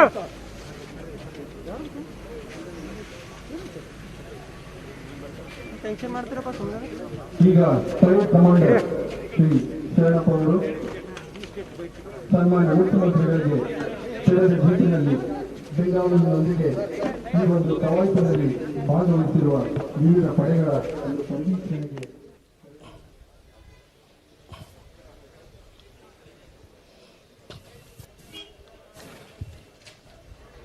ಈಗ ಪಡೆಗಳ ಹತ್ರ ತೆರಳುತ್ತಾ ಇದ್ದಾರೆ ಸಮೀಕ್ಷೆಗಾಗಿ. ಈಗ ಪರೇಡ್ ಕಮಾಂಡರ್ ಶ್ರೀ ಶರಣಪ್ಪ ಅವರು ಸನ್ಮಾನ್ಯ ಮುಖ್ಯಮಂತ್ರಿಗಳಿಗೆ ತೆರೆದ ಜೀಪಿನಲ್ಲಿ ಬೆಂಗಾವಲಿನೊಂದಿಗೆ ಈ ಒಂದು ಕವಾಯತಿನಲ್ಲಿ ಭಾಗವಹಿಸಿರುವ ವಿವಿಧ ಪಡೆಗಳ ಒಂದು ಪರಿವೀಕ್ಷಣೆಗೆ ಕರೆದೊಯ್ಯಲಿದ್ದಾರೆ. ಸುಂದರವಾಗಿ ಅಲಂಕೃತವಾದ ಈ ಒಂದು ತೆರೆದ ವಾಹನದಲ್ಲಿ ಸನ್ಮಾನ್ಯ ಮುಖ್ಯಮಂತ್ರಿಗಳು ಈಗ ಪಡೆಗಳತ್ತ ತೆರಳುತ್ತಾ ಇದ್ದಾರೆ ಪರಿವೀಕ್ಷಣೆಗಾಗಿ. ಸೆಪ್ಟೆಂಬರ್ 17 ಕಲ್ಯಾಣ ಕರ್ನಾಟಕ ಭಾಗಕ್ಕೆ ಸಂತಸ, ಸಂಭ್ರಮ ಮತ್ತು ಭಾವನಾತ್ಮಕ ದಿನ. ಭಾರತ ದೇಶಕ್ಕೆ 1947 ಆಗಸ್ಟ್ 15ರಂದು ಸ್ವತಂತ್ರ ಸಂಭ್ರಮಾಚರಣೆಯಲ್ಲಿತ್ತು. ಈ ಭಾಗ ಹೈದರಾಬಾದ್ ಕರ್ನಾಟಕ ಭಾಗ ಮಾತ್ರ ಹೈದರಾಬಾದ್ ನಿಜಾಮರ ಆಳ್ವಿಕೆಯ ಕಪಿಮುಷ್ಟಿಯಲ್ಲಿತ್ತು.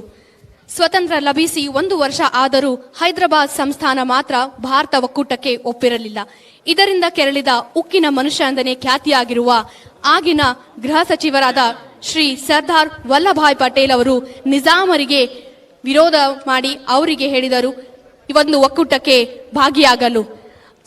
ಸತತವಾಗಿ 5 ದಿನಗಳ ಕಾಲ ನಡೆದ ಹೋರಾಟದಲ್ಲಿ ಕಡೆಗೆ 17 ಸೆಪ್ಟೆಂಬರ್ 1948ರಂದು ಹೈದರಾಬಾದ್ ನಿಜಾಮರು ಶರಣಾಗತಿ ಘೋಷಿಸಿದರು. ಅಂದಿನ ಸಂಭ್ರಮ, ಇಂದಿನ ಸಂಭ್ರಮ. ಹೈದರಾಬಾದ್ ಕರ್ನಾಟಕ. ಆದಷ್ಟು ಅಪ್ಡೇಟ್ಸ್ ನಿಮ್ಮ ಮುಂದೆ ಇಡ್ತೀನಿ, ಆದ್ರೆ ಅದಕ್ಕೂ ಮುಂಚೆ ಒಂದು ಸ್ಮಾಲ್ ಬ್ರೇಕ್. ಯಡಿಯೂರಪ್ಪನವರು ವಿವಿಧ ಯೋಜನೆಗಳಿಗೆ ಅಲ್ಲಿ ಚಾಲನೆಯನ್ನ ನೀಡ್ತಾ ಇದ್ದಾರೆ. ಅದಾದ್ಮೇಲೆ ಅವರು ಭಾಷಣವನ್ನ ಶುರು ಮಾಡ್ತಾರೆ. ಕಲ್ಯಾಣ ಕರ್ನಾಟಕಕ್ಕೆ ಯಾವ ರೀತಿಯಾಗಿ ಬದ್ಧವಾಗಿದೆ ಸರ್ಕಾರ ಅಂತ ಹೇಳ್ತಾ ಹೋಗ್ತಾರೆ. ಈ ಒಂದು ಕರ್ನಾಟಕ ಉತ್ಸವದಲ್ಲಿ ಎಲ್ಲರೂ ಜೋರಾಗಿ ಚಪ್ಪಾಳೆಯೊಂದಿಗೆ ಈ ಒಂದು ಕ್ಷಣಕ್ಕೆ ಸನ್ಮಾನ್ಯ ಮುಖ್ಯಮಂತ್ರಿಗಳಿಂದ ಒಂದು ಬೆಂಗಳೂರಿನಲ್ಲಿ ಕೂಡ ಈ ಒಂದು ಕಲ್ಯಾಣ ಕರ್ನಾಟಕ ಭಾಗದ ಮಕ್ಕಳ ಕೇಂದ್ರ ಕಾರ್ಯಕ್ರಮ ತಂಡದ ನಾಯಕ ವಹಿಸಿದ್ದಾರೆ ಶ್ರೀ ಸಿದ್ದಪ್ಪ PSI. ತಂಡದ ನಾಯಕತ್ವ ವಹಿಸಿದ್ದಾರೆ DRFI ಕೊಂಚಾವರ ಗ್ರಾಮ ಕಲಬುರಗಿ. HSR ಸೆಕ್ಟರ್ 6ರ ಒಟ್ಟು ವಿಸ್ತರಣೆಯಲ್ಲಿ 3237.24 ಚದರಡಿಯಷ್ಟು ನಿವೇಶನ ಹಸ್ತಾಂತರಿಸುತ್ತಿದ್ದಾರೆ. ಎಲ್ಲರೂ ಜೋರಾಗಿ ಚಪ್ಪಾಳೆಯೊಂದಿಗೆ ಈ ಒಂದು ಕ್ಷಣಕ್ಕೆ ಪ್ರೋತ್ಸಾಹಿಸಬೇಕೆಂದು ತಮ್ಮಲ್ಲಿ ಕೇಳ್ಕೊಳ್ತಾ ಇದ್ದೀವಿ. ಸನ್ಮಾನ್ಯ ಮುಖ್ಯಮಂತ್ರಿಗಳಿಂದ ಈ ಒಂದು ಬೆಂಗಳೂರಿನಲ್ಲಿ ಕೂಡ ಒಂದು ಕಲ್ಯಾಣ ಕರ್ನಾಟಕ ಭಾಗದ ಮಕ್ಕಳ ಸಹಾಯಾರ್ಥ ಮಾಡಕ್ಕೆ ಮಂಜೂರಾತಿ. ನಂತರದಲ್ಲಿ ಕಲ್ಯಾಣ ಕರ್ನಾಟಕ ಅಭಿವೃದ್ಧಿಯ ವಿಶೇಷ ಕೈ 2020ಗೆ ಬಿಡುಗಡೆ ಆಗ್ತಾ ಇದೆ ಸನ್ಮಾನ್ಯ ಮುಖ್ಯಮಂತ್ರಿಗಳಿಂದ.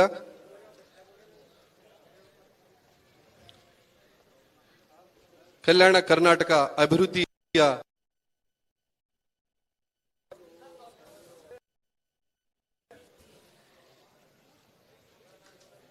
ಈ ಒಂದು ಕಲ್ಯಾಣ ನಾಡಿನಲ್ಲಿ ಒಂದು ಅಭಿವೃದ್ಧಿಯ ಪಕ್ಷಿ ನೋಟ ಹಾಗೂ ಹಲವಾರು ಕಾಮಗಾರಿಗಳ ಮಾಡಾದ್ಮೇಲೆ ಮಾತನಾಡಿದ್ದಾರೆ. ಈ ಸಂದರ್ಭದಲ್ಲಿ ಉಪಮುಖ್ಯಮಂತ್ರಿಗಳಾಗಿರುವಂತಹ ಗೋವಿಂದ ಕಾರಜೋಳ ಇದ್ದಾರೆ. ಹಾಗೆ ಆ ಒಂದು ಕಲಬುರಗಿ ಜಿಲ್ಲೆಯ ಶಾಸಕರುಗಳೆಲ್ಲ ಇರುವಂತದ್ದು, ಸಂಸದರು ಕೂಡ ಇದ್ದಾರೆ. ದತ್ತಾತ್ರೇಯ ರೇವೂರ ಸೇರಿದಂತೆ ಅಲ್ಲಿನ DC, SP ಎಲ್ಲರೂ ಕೂಡ ಇರುವಂತದ್ದು. ಸಾಕಷ್ಟು ಯೋಜನೆಗಳಿಗೆ ಚಾಲನೆಯನ್ನ ಕೂಡ ಕೊಟ್ಟಿದ್ದಾರೆ ಮುಖ್ಯಮಂತ್ರಿಗಳು. ಕಲ್ಯಾಣ ಕರ್ನಾಟಕ, ಈ ಒಂದು ಕಲ್ಯಾಣ ಕರ್ನಾಟಕದಲ್ಲಿ ಟೋಟಲ್ ಆಗಿ 6 ಜಿಲ್ಲೆಗಳು ಬರ್ತವೆ. ಕಲಬುರಗಿ ಆಗಿರ್ಬೋದು, ಯಾದಗಿರಿ ಆಗಿರ್ಬೋದು, ಹಾಗೆ ರಾಯಚೂರು, ಬೀದರ್, ಬಳ್ಳಾರಿ, ಕೊಪ್ಪಳ, ಈ 6 ಜಿಲ್ಲೆಗಳನ್ನ ಒಳಗೊಂಡಿರುವಂತಹ ಒಂದು ಭಾಗವನ್ನ ಕಲ್ಯಾಣ ಕರ್ನಾಟಕ ಅಂತ ಕರೆಯಲಾಗುತ್ತೆ. ಈ ಹಿಂದೆ ಹೈದರಾಬಾದ್ ಕರ್ನಾಟಕ ಅಂತ ಇತ್ತು, ಈಗ ಅದನ್ನ ಕಲ್ಯಾಣ ಕರ್ನಾಟಕ ಅಂತ ನಾಮಕರಣವನ್ನು ಮಾಡಲಾಗಿರುವಂತದ್ದು. ಕಳೆದ ವರ್ಷ ಮಾಡಲಾಗಿದೆ 2019ರಲ್ಲಿ. ಮುಖ್ಯಮಂತ್ರಿಗಳಾಗಿರುವಂತಹ ಯಡಿಯೂರಪ್ಪನವರು ಇದ್ದಂತ ಸಂದರ್ಭದಲ್ಲೇ ಇದು ಹೈದರಾಬಾದ್ ಕರ್ನಾಟಕ ಅಂತ ಹೇಳೋದು ಬೇಡ, ಕಲ್ಯಾಣ ಕರ್ನಾಟಕ ಅಂತ ಮಾಡೋಣ, ಈ ಒಂದು ಭಾಗವನ್ನ ಅಭಿವೃದ್ಧಿ ಪಡಿಸುವಂತ ನಿಟ್ಟಿನಲ್ಲಿ, ಈ ಭಾಗಕ್ಕೆ ಕಲ್ಯಾಣ ಆಗಬೇಕು ಅನ್ನುವಂಥ ನಿಟ್ಟಿನಲ್ಲಿ ಸರ್ಕಾರ ಈ ರೀತಿಯಾಗಿ ನೇಮನ್ನ ಇಡ್ತಾ ಇದೆ ಅಂತ ಕೂಡ ಮಾತನಾಡಿದ್ರು.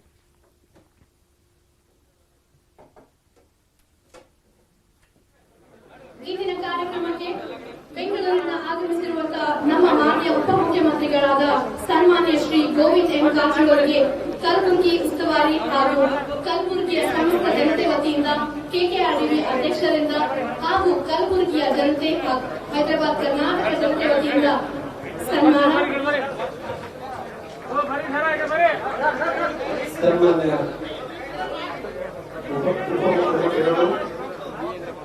ಶ್ರೀ ಈ ಕಲ್ಯಾಣ ಕರ್ನಾಟಕ ಉತ್ಸವದ ಸಂದರ್ಭದಲ್ಲಿ ಸರ್ದಾರ್ ವಲ್ಲಭಭಾಯಿ ಪಟೇಲ್ ಅವರ ಒಂದು ಪುತ್ಥಳಿಗೂ ಕೂಡ ಪುಷ್ಪಾರ್ಚನೆಯನ್ನ ಸಲ್ಲಿಸಲಾಯಿತು. ಇನ್ನ ಕೇವಲ ಕಲಬುರಗಿಯಲ್ಲಿ ಮಾತ್ರವಲ್ಲ, ಅದಕ್ಕೆ ಸೇರುವಂತ 6 ಜಿಲ್ಲೆಗಳಲ್ಲೂ ಕೂಡ ಇವತ್ತು ಧ್ವಜಾರೋಹಣವನ್ನು ಮಾಡಲಾಗ್ತಾ ಇದೆ. ಆಯಾಯ ಜಿಲ್ಲೆಯ ಉಸ್ತುವಾರಿ ಸಚಿವರುಗಳಿಗೆ ಅದರ ಹೊಣೆಯನ್ನ ನೀಡಲಾಗಿರುವಂಥದ್ದು. ರಾಯಚೂರಿನಲ್ಲಿ ಅಲ್ಲಿನ ಜಿಲ್ಲಾ ಉಸ್ತುವಾರಿ ಸಚಿವರು, ಯಾದಗಿರಿಯಲ್ಲಿ ಅಲ್ಲಿನ ಜಿಲ್ಲಾ ಉಸ್ತುವಾರಿ ಸಚಿವರು, ಹಾಗೆ ಬಳ್ಳಾರಿಯಲ್ಲಿ ಅಲ್ಲಿನ ಜಿಲ್ಲಾ ಉಸ್ತುವಾರಿ ಸಚಿವರಾಗಿರುವಂತಹ ಆನಂದ್ ಸಿಂಗ್ ಅವರು, ಕೊಪ್ಪಳದಲ್ಲೂ ಕೂಡ ಅಲ್ಲಿನ ಜಿಲ್ಲಾ ಉಸ್ತುವಾರಿ ಸಚಿವರು ಧ್ವಜಾರೋಹಣವನ್ನ ಮಾಡ್ತಾ ಇರುವಂತದ್ದು. ಅದೇ ರೀತಿಯಾಗಿ ಕಲಬುರಗಿಯಲ್ಲಿ ಮುಖ್ಯಮಂತ್ರಿಗಳು ಮಾಡ್ತಾ ಇದ್ದಾರೆ. ಅಲ್ಲಿನ ಕಲಬುರಗಿ ಜಿಲ್ಲಾ ಉಸ್ತುವಾರಿ ಸಚಿವರಾಗಿರುವಂತಹ ಗೋವಿಂದ ಕಾರಜೋಳ ಅವರು ಕೂಡ ಇರುವಂತದ್ದು, ಹಾಗೆ ಶಾಸಕರುಗಳು ಕೂಡ ಇದ್ದಾರೆ, ಕಲಬುರಗಿಯ ಸಂಸದರು ಕೂಡ ಇರುವಂತದ್ದು. ಅವರೆಲ್ಲರೂ ಕೂಡ ಇವತ್ತು ಈ ಒಂದು ಕಲ್ಯಾಣ ಕರ್ನಾಟಕ ಉತ್ಸವದಲ್ಲಿ ಭಾಗಿಯಾಗಿರುವಂತಹ ಸಾಕಷ್ಟು ಯೋಜನೆಗಳಿಗೆ ಇವತ್ತು ಚಾಲನೆಯನ್ನ ನೀಡಿದ್ದಾರೆ ಮುಖ್ಯಮಂತ್ರಿಗಳು. ಯಾಕೆಂದ್ರೆ ಹಿಂದುಳಿದಂತಹ ಜಿಲ್ಲೆಗಳು ಅದನ್ನ ಅಂತ ಗುರುತಿಸಲಾಗ್ತಾ ಇತ್ತು. ಆ ಒಂದು ಜಿಲ್ಲೆಗಳ ಕಲ್ಯಾಣಕ್ಕೋಸ್ಕರ ಕಲ್ಯಾಣ ಕರ್ನಾಟಕ ಅಂತ ನಾಮಕರಣವನ್ನ ಮಾಡಿದ್ದು ಬಿಟ್ರೆ ಇಷ್ಟು ದಿನಗಳ ಕಾಲ ಅಷ್ಟು ದೊಡ್ಡ ಮಟ್ಟದ ಯೋಜನೆಗಳು ಯಾವುದು ಕೂಡ ಸಿಗ್ತಾ ಇರಲಿಲ್ಲ. ಅಲ್ಲಿನ ಜನ ಕೂಡ ಬೇಸರವನ್ನ ವ್ಯಕ್ತಪಡಿಸ್ತಾ ಇದ್ರು. ಆದ್ರೆ ಈಗ ಸಾಕಷ್ಟು ಯೋಜನೆಗಳಿಗೆ ಚಾಲನೆಯನ್ನ ನೀಡಲಾಗಿದೆ ರಾಜ್ಯ ಸರ್ಕಾರದ ವತಿಯಿಂದ. ಸರ್ದಾರ್ ವಲ್ಲಭಭಾಯಿ ಪಟೇಲ್ರ ಪ್ರತಿಮೆಗೆ ಮಾಲಾರ್ಪಣೆ ಮಾಡಿ ಧ್ವಜಾರೋಹಣವನ್ನು ನೆರವೇರಿಸಿರ್ತಕ್ಕಂಥ ನಿಮ್ಮೆಲ್ಲರ ನೆಚ್ಚಿನ ನಾಯಕರು, ರಾಜ್ಯದ ಸನ್ಮಾನ್ಯ ಮುಖ್ಯಮಂತ್ರಿಗಳಾದ BS ಯಡಿಯೂರಪ್ಪನವರೇ, ಈ ಕಾರ್ಯಕ್ರಮದಲ್ಲಿ ಮುಖ್ಯ ಅತಿಥಿಗಳಾಗಿ ಪಾಲ್ಗೊಂಡಿರ್ತಕ್ಕಂಥ ಡಾಕ್ಟರ್ ಅಜಯ್ ಸಿಂಗ್ ಅವರೇ, ಇನ್ನೋರ್ವ ಅತಿಥಿಗಳು ಕಲ್ಯಾಣ ಕರ್ನಾಟಕ ಅಭಿವೃದ್ಧಿ ಮಂಡಳಿಯ ಅಧ್ಯಕ್ಷರು ಮಾಡಿದಾರ. ಇವತ್ತು ಸಮಾಜ ಕಲ್ಯಾಣ ಇಲಾಖೆಯಿಂದ ಸುಮಾರು 30 ಕೋಟಿ ರೂಪಾಯಿ ವೆಚ್ಚದಲ್ಲಿ ವಸತಿ ಶಾಲೆ ಮತ್ತು ಹಾಸ್ಟೆಲ್ನ ಉದ್ಘಾಟನೆ ಅಡಿಗಲ್ಲನ್ನು ಮಾಡ್ತಕ್ಕಂಥ ಕೆಲಸವನ್ನು ನೆರವೇರಿಸಿದ್ದಾರೆ. ಬಂಧುಗಳೇ, ತಮ್ಗೆ ಗೊತ್ತಿರಲಿ, ಇಡೀ ದೇಶದಲ್ಲಿ ಯಾವುದಾದ್ರೂ ಸರ್ಕಾರ ಇದ್ದರೆ ಅದು ಕರ್ನಾಟಕ ಸರ್ಕಾರ. ಹಿಂದುಳಿದಂಥ SC ST ಜನಾಂಗದವರು ಕಲ್ಯಾಣಕ್ಕಾಗಿ ವಿಶೇಷವಾಗಿ ಹೆಚ್ಚು ಒತ್ತು ಕೊಟ್ಟಿರ್ತಕ್ಕಂಥದ್ದು. 824 ವಸತಿ ಶಾಲೆಗಳಿದ್ದಾವ, 3009 ಹಾಸ್ಟೆಲ್ಗಳಿದ್ದಾವ. ಒಟ್ಟು ಉಂಡು ಓದ್ತಕ್ಕಂಥ ಮಕ್ಕಳ ಸಂಖ್ಯೆ ಎಷ್ಟಂದ್ರೆ 4 ಲಕ್ಷ ಮಕ್ಕಳು ಇವತ್ತು ನಮ್ಮ ರಾಜ್ಯದಲ್ಲಿ SC ST ಜನಾಂಗದವ್ರು ಉಂಡು ಓದ್ತಕ್ಕಂಥ ವ್ಯವಸ್ಥೆ ಇದೆ. ಅದ್ಭುತವಾದಂಥ ವ್ಯವಸ್ಥೆ ಇದು. ಇಡೀ ದೇಶದ ಯಾವುದೇ ರಾಜ್ಯದಲ್ಲಿ ಇಷ್ಟೊಂದು ಶೈಕ್ಷಣಿಕ ಮಹತ್ವವನ್ನು ಕೊಟ್ಟಿಲ್ಲ. ಬಂಧುಗಳೇ, ಅಷ್ಟೇ ಅಲ್ಲ, ಈ ವರ್ಷ ನಮ್ಮ ಮಕ್ಕಳು, ನಮ್ಮ ಶಾಲೆಯಲ್ಲಿ ಓದ್ತಕ್ಕಂಥ ಮಕ್ಕಳು, ನಮ್ಮ ಹಾಸ್ಟೆಲ್ನಲ್ಲಿ ಓದ್ತಕ್ಕಂಥ ಮಕ್ಕಳು, ನಮ್ಮ ರೆಸಿಡೆನ್ಷಿಯಲ್ ಸ್ಕೂಲ್ನಲ್ಲಿ ಓದ್ತಕ್ಕಂಥ ಮಕ್ಕಳು ಇಡೀ ರಾಜ್ಯದಲ್ಲಿ ಅತ್ಯುತ್ತಮವಾದಂಥ SSLC ಮತ್ತು PUCಯಲ್ಲಿ ಸಾಧನೆಯನ್ನು ಮಾಡಿದ್ದಾರೆ. ರಾಜ್ಯದ ಸರಾಸರಿಗಿಂತಲೂ 25% ಹೆಚ್ಚು ನಮ್ಮ ಮಕ್ಕಳ ರಿಸಲ್ಟ್ ಬಂದಿದೆ. ಡಿಸ್ಟಿಂಕ್ಷನಲ್ಲಿ ನಮ್ಮ ಮಕ್ಕಳು ಪಾಸ್ ಆಗಿದ್ದಾರೆ. ನಮ್ಮ ನಾಯಕರಾದಂಥ ಯಡಿಯೂರಪ್ಪನವ್ರ ಕನಸದ ಮುಂದಿನ ವರ್ಷ 100ಕ್ಕೆ 100ರಷ್ಟು ನಮ್ಮ ಮಕ್ಕಳು ಡಿಸ್ಟಿಂಕ್ಷನಲ್ಲಿ ಪಾಸ್ ಆಗಬೇಕು, ರಾಜ್ಯದಲ್ಲಿ ಉತ್ತಮ ಶಿಕ್ಷಣ ಅವ್ರಿಗೆ ಸಿಗಬೇಕು ಅನ್ನೋ ನಿಟ್ಟಿನಲ್ಲಿ ಈ ವರ್ಷ ಸಾಕಷ್ಟು ಕಾರ್ಯಕ್ರಮಗಳನ್ನು ರೂಪಿಸಿದ್ದಾರೆ. ಬಂಧುಗಳೇ, ಈ ಸಂದರ್ಭದಲ್ಲಿ ನಾನು ಹೆಚ್ಚು ಮಾತನಾಡಲಿಕ್ಕೆ ಬಯಸೋದಿಲ್ಲ. ಕಳೆದ ವರ್ಷ ಬರ, ಪ್ರವಾಹ, ಹೆಚ್ಚು ಮಳೆ, ಹೀಗಾಗಿ ತೊಂದರೆ ಆಯಿತು. ಈ ವರ್ಷ